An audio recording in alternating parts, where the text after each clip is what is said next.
Everyone in Lydia and Phrygia on the west coast of Asia Minor was discussing Arachine's arrogant actions and grotesque punishment. The news was so spectacular and intimidating that it traveled west across the arrogant sea to the Greek mainland. There, Niobe, the queen of the Boeotian city of Thebes, also heard about Arachine. The news should have impressed Niobe, first because she had known Arachine when they were young maidens in Lydia, and also because Niobe's personality was very similar to Arachine's. However, possibly because the similarity was so great, Niobe did not learn from Arachine's experience. Consequently, her own arrogant attitude brought about her ruin and ruin of her family. Niobe had much to make her arrogant. Her father was King Tantalus of Lydia.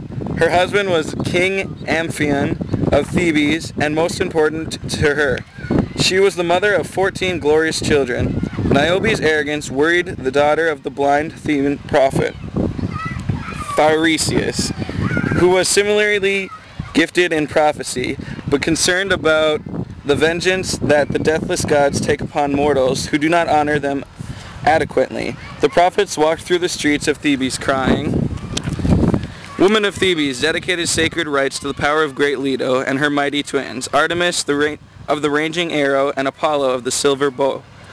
Mix sweet-smelling incense and bind your foreheads with sacred wreaths of laurel. Great Leto binds me to offer you this counsel."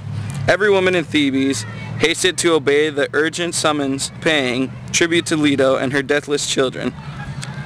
They wound the sacred leaves around their foreheads.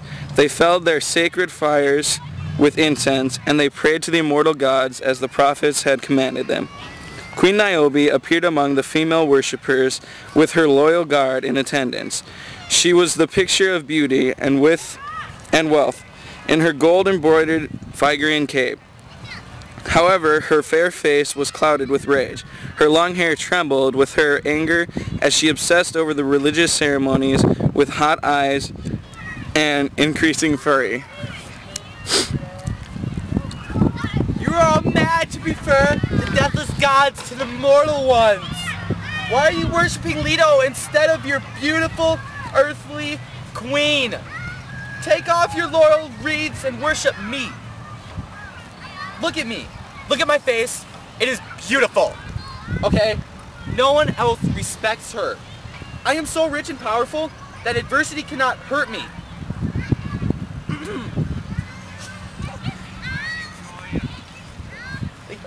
Don't listen to this false goddess. Stop! We've heard enough. More talk will only enrage the others. Yeah! Meanwhile, high on Mount Cynthius, great Leto observed his insult to her divine honor and became enraged with Niobe. The goddess immediately sought her two twins and shared her impassioned fury with them. I am filled with grief and fear. Niobe of Thebes has publicly humiliated me. She is causing mortals to question my power as a goddess. Unless I am revenged, I shall lose all religious honors among mortal men. Furthermore, this cursed child of Tantalus dares to consider her own mortal children superior to you. Stop! We've heard enough. Let us get our revenge now. Then the children of Leto, Apollo and of the silver bow, and Artemis of the golden arrows, departed from their engraved mother and gilded swiftly through the air down to the Boeotian city of Thebes. They continued swiftly through the air in their shining divinity beneath the dark clouds, and landed secretly upon the towering walls of the city. Apollo planned to make his long silver bow sling as he shot the 7 sons of Niobe. Artemis would then rain her golden arrows upon Niobe's 7 daughters. Nothing derived these deathless gods from their divine vengeance. The spacious plain which lay in front of Thebes was dusty from the trampling hooves of the horses which young men daily exercised there, and from the tracks of the chariots driven by other young men as they practiced their skills in warfare. Here the deathless twins found 2 of Niobe's 7 sons. Wearing clothes of Phoenician purple, the young princes sat upon golden saddles, and they practiced their riding skills. Niobe's husband is enraged by the sight of his children's death, so he grabs a dagger and stabs himself in the breast. I cannot stand to see my children dead.